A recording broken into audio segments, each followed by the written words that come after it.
Assalamualaikum warahmatullahi wabarakatuh. Perkenalkan, nama saya Milani Mana, NIM 19280404006, merupakan salah satu mahasiswi Universitas Negeri Makassar, kelas PKK 01 Tata Busana, Fakultas Teknik, jurusan Pendidikan Kesejahteraan Keluarga. Pertama dan yang paling utama, mari kita panjatkan puji syukur atas kehadirat Allah Subhanahu wa Ta'ala karena masih diberi kesempatan.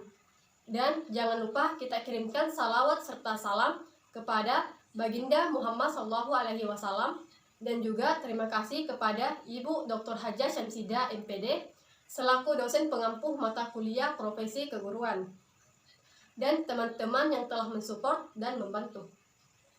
Di video kali ini saya akan menganalisis kasus yang berkecimpung di dunia pendidikan, tak lain tak bukan untuk memenuhi tugas mata kuliah profesi keguruan. Di dalam dunia pendidikan, tak jarang bagi kita mengenal kata kelas, guru, murid, sekolah, dan lain-lain. Dan di dalam dunia pendidikan sekolah, pasti terdapat interaksi komunikasi atau hubungan. Hubungan antara guru dan guru, hubungan antara guru dan murid, dan hubungan antara murid dan murid, maupun hubungan antar sekitar warga sekolah. Nah, maka kali ini saya akan membawakan atau menganalisis kasus siswi sekolah dasar yang dipukul guru hingga berdarah. Sebelum melangkah ke analisis kasusnya, alasan saya memilih kasus ini karena sudah banyak kekerasan yang terjadi seperti pada kasus tersebut. Namun, pada kebanyakan siswa-siswi sekolah menengah, berbeda dengan kasus yang saya angkat. Kekerasan terjadi pada murid sekolah dasar, di mana murid tergolong usia anak-anak, apalagi anak tersebut seorang perempuan. Kemudian dipukuli oleh guru olahraga menggunakan atribut yaitu gagang sapu. Menurut saya kasus ini cukup kritis untuk dibahas. Nah, langsung saja ke kronologi kasusnya. Kekerasan di dunia pendidikan kembali terjadi. Kali ini seorang guru olahraga memukul seorang siswi kelas 3 hingga kepalanya berdarah. Ibu dari siswi menceritakan kepemukulan yang menimpa anaknya. Berawal saat pelajaran olahraga. Saat itu kegiatan loncat-loncat, anak tersebut berhenti karena kecapean. Kemudian didatangi gurunya dan dipukul kepalanya hingga berdarah. Kata sang ibu, penganiayaan tak hanya dialami oleh anaknya.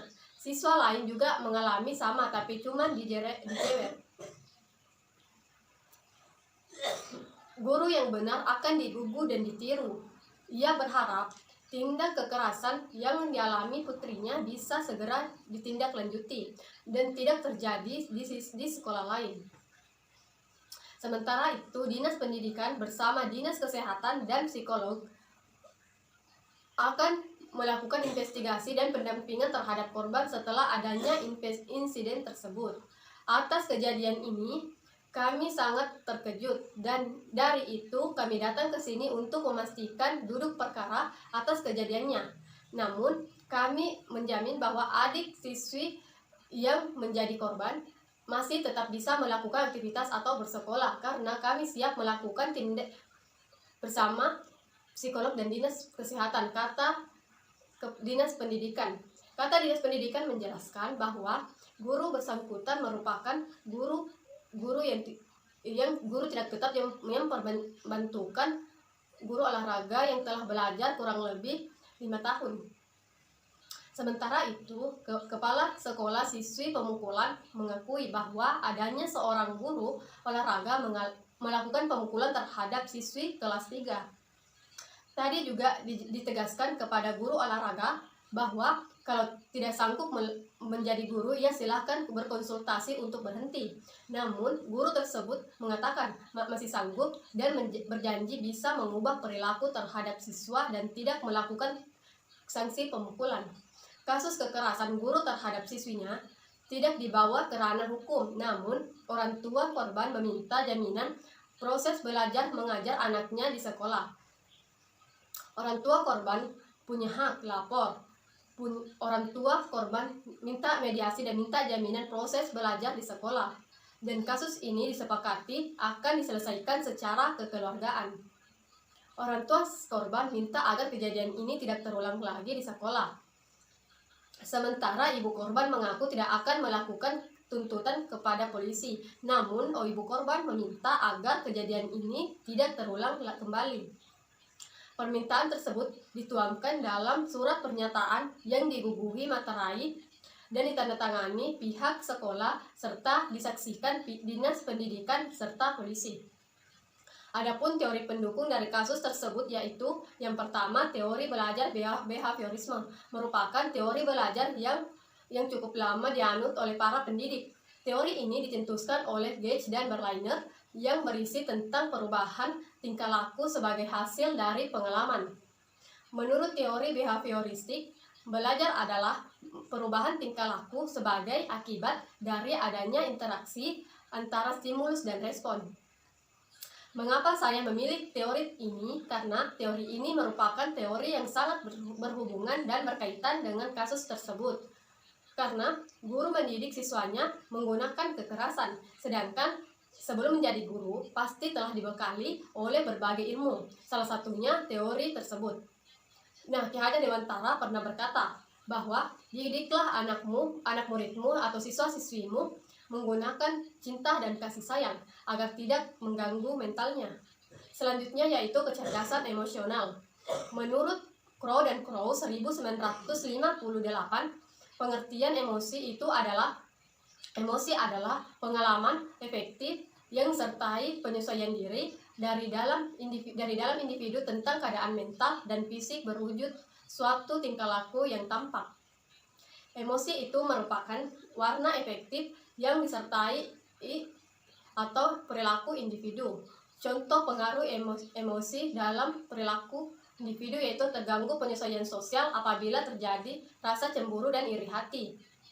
Daniel Goleman mengklasifikasikan kecerdasan emosional atas 5 komponen penting. Yang pertama yaitu mengenali emosi, mengelola emosi, memotivasi diri sendiri, mengenali emosi orang lain, membina hubungan. Selanjutnya yaitu perkembangan moral.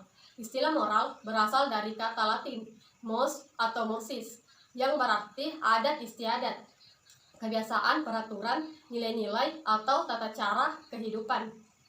Sedangkan moralitas merupakan kemauan untuk menerima atau melakukan peraturan, nilai-nilai atau prinsip-prinsip moral.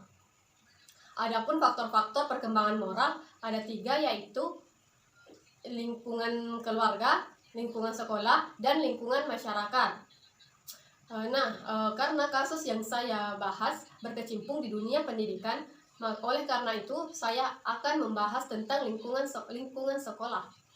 Lingkungan sekolah, guru dituntut untuk memiliki karakteristik sebagai berikut: kepribadian yang mantap, akhlak mulia seperti jujur, bertanggung jawab, berkomitmen terhadap tugas, disiplin dan bekerja, kreatif dan respek terhadap siswa, memahami ilmu-ilmu lain yang relevan atau menunjang kemampuannya dalam mengelola pelajaran seperti psikologi pendidikan, bimbingan dan konseling, metodologi pelajaran, administrasi pendidikan, dan teknik evaluasi dan psikologi agama. Adapun solusi yang tepat untuk kasus tersebut yaitu penyelesaian kasus. Pelaku melakukan hal tersebut perlu diberikan sanksi, baik seperti hukuman ataupun denda. Upaya pencegahan agar kejadian serupa tidak terulang kembali, guru boleh mendisiplinkan siswa di sekolah, tetapi dengan cara tanpa melakukan kekerasan, yakni dengan menerapkan disiplin positif. Yang selanjutnya yaitu Dinas Pendidikan lebih aktif melakukan sosialisasi aturan-aturan yang terkait sekolah, aman dari tindak kekerasan baik kepada guru, siswa maupun tenaga pendidikan. Nah, dari sini saya dapat mengambil kesimpulan bahwa kecerdasan emosional dan moral sangat penting, baik itu guru dan siswa, agar hal-hal yang menyimpang seperti guru yang menganiaya muridnya tidak terjadi. Karena perlu diketahui bahwa penyimpangan atau tindak kekerasan dalam dunia pendidikan telah menjadi hal yang disoroti dan dikecam masyarakat. Terlebih akibat yang berpengaruh merugikan, baik itu korban maupun pelaku. Tentunya kembali ke dunia pendidikan di mana kecerdasan emosional sangat diperlukan bagi guru untuk mengelola emosi dirinya. terlebih dalam menghadapi murid-muridnya, dan juga peran dari kecerdasan moral untuk membentuk karakter anak sangat diperlukan baik di lingkungan sekolah maupun keluarga. Terlebih, ironisnya anak-anak dapat bertindak dengan meniru apa yang dilihat dan dilakukan oleh lingkungannya. Guru itu digugu dan ditiru. Sangat penting bagi mereka untuk memiliki kecerdasan emosi dan juga moral yang baik karena merupakan contoh bagi murid-muridnya. Dan tidak hanya guru, murid pun hanya harus menghormati yang lebih tua atau menghormati gurunya. Itulah video analisis saya. Lebih dan kurangnya mohon dimaafkan. Jika ada kebenaran itu datangnya dari Allah Subhanahu wa taala. Jika ada kesalahan itu datangnya dari diri pribadi. Wabillahi taufiq wal hidayah. Wassalamualaikum warahmatullahi wabarakatuh.